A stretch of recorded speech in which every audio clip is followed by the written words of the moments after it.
Apgriešanās pretējā virzienā.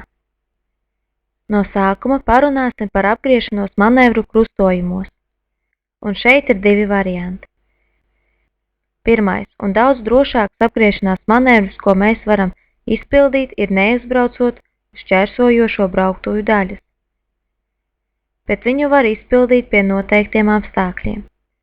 Ja, piemēram, nav nepārtrauktas līnijas apzīmējuma vai gājēju pārējas un brauktuves platums ir pietiekošs, lai veiktu manevru, tad mēs varam izpildīt apgriešanos, neizbraucot uz šķērsojošo brauktuvu daļu.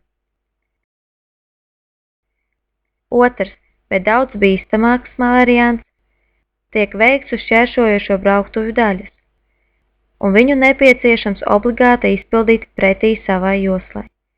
Bīstamība ir tajā, ka neeksistē brīdinājuma signāla, konkrēti domātam apgriešanās manevram, bet pagrieziena rādītājs tiek uztverts kā brīdinājums par kreiso pagriezienu.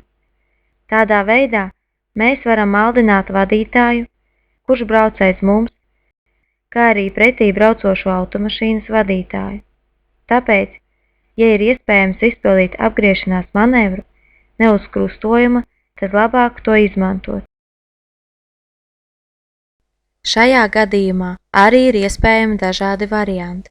Pirmais variants – vieta, kur tiks izpildīts manevrs, apzīmēta vai neapzīmēta ar zīmi. Vieta apgriešanai pretējā virzienā, bet obligāti būs sekojošs ceļa apzīmējums.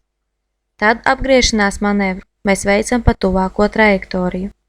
Otrs variants – tāpat kā pirmajā variantā, vieta ir apzīmēta vai neapzīmēta ar zīmi, vieta apgriešanai pretējā virzienā, bet ceļa apzīmējums būs cits.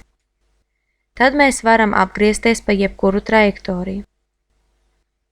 Trešais variants. Apzīmējuma vispār nav vai ir aizputināts ar sniegu. Tad mēs varam apgriezties pa jebkuru trajektoriju. Es rekomendētu veikt to pa tālāko trajektoriju, tā kā, ja vienlaikus apgriežās divas automašīnas, tad izdevīgāk ir atrasties labajā stāvoklī, jo šajā gadījumā redzamība ir labāka un vienlaikus izpildot manevru mums nav traucēkļu no labās puses.